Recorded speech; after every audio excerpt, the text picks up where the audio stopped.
ஈரானிய தலைநகர் டெஹ்ரானுக்கு அருகிலுள்ள கோஜிர் ஏவுகணை உற்பத்தி நிலையத்தை இஸ்ரேல் தாக்குவதாக ஈரானிய ஊடகங்கள் செய்தி வெளியிட்டுள்ளன. 2024 அக்டோபரில் இஸ்ரேல் அதே தளத்தை தாக்கியுள்ளது. டெஹ்ரானின் ஒரு பகுதியை விட்டு வெளியேறுமாறு இஸ்ரேல் பாதுகாப்பு படை குடியிருப்பாளர்களை எச்சரித்த பின்னர் அப்பகுதியில் தொடர்ச்சியான தாக்குதல்கள் நடத்தப்பட்டு வருகின்றது.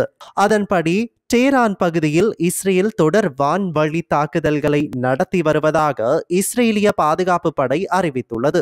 இந்த நிலையில் ஈரானிய தலைநகரின் சில பகுதிகளில் வெடிப்பு சத்தங்கள் கேட்டதாக ஈரானிய ஊடகங்கள் செய்தி வெளியிட்டுள்ளன. Zuzi, the clothing store. முழு குடும்பத்தினருக்கும் தேவையான அனைத்து ஆடை அணிகலன்களையும் ஒரே இடத்தில் கொள்வனவு செய்யுங்கள். அனைவருக்கும் ட்ரெண்டிங்கான எக்ஸ்க்ளூசிவ் கலெக்ஷன்ஸ் எங்களிடம். கொட்டஹென, ஹேட்டன் மற்றும் வில்லபத்தை புதிய கிளையில். சந்தோஷமான தருணங்களை ஜூசியுடன் கொண்டாடுங்கள். டெஹ்ரானின் 18வது மாவட்டத்தில் வசிப்பவர்களுக்கு IDF சற்று முன்னர் உடனடியாக வெளியேறுமாறு எச்சரிக்கை விடுத்துள்ளது.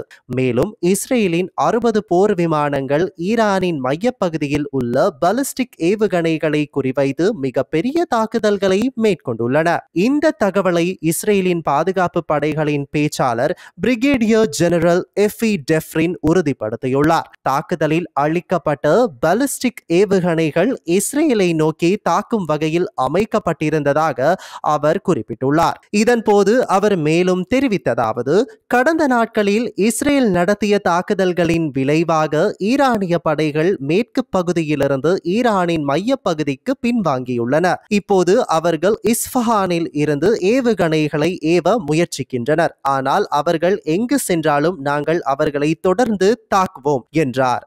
மேலும் இஸ்ரேலின் ராணுவம் வெளியிட்ட தகவலின்படி இஸ்ரேலிய விமானப்படை 12 இடங்களில் உள்ள ஈரானிய ஏவுகணை களஞ்சியங்கள் மற்றும் ஏவுதளங்கள் மீது தாக்குதல் நடத்தியுள்ளது.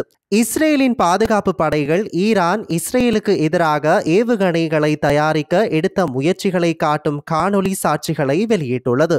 அதில் அந்த முயற்சிகள் அடையாளம் காணப்பட்டதும் அதன் மீது நடத்தப்பட்ட தாக்குதல் காட்சியும் அடங்கியுள்ளது. மேலும் மற்றொரு காணொலியில் ஈரானின் ஒரு விமான எதிர்ப்பு பாதுகாப்பு அமைப்பின் மீது நடத்தப்பட்ட தாக்குதல் காட்சியும் இடம்பெற்றுள்ளது.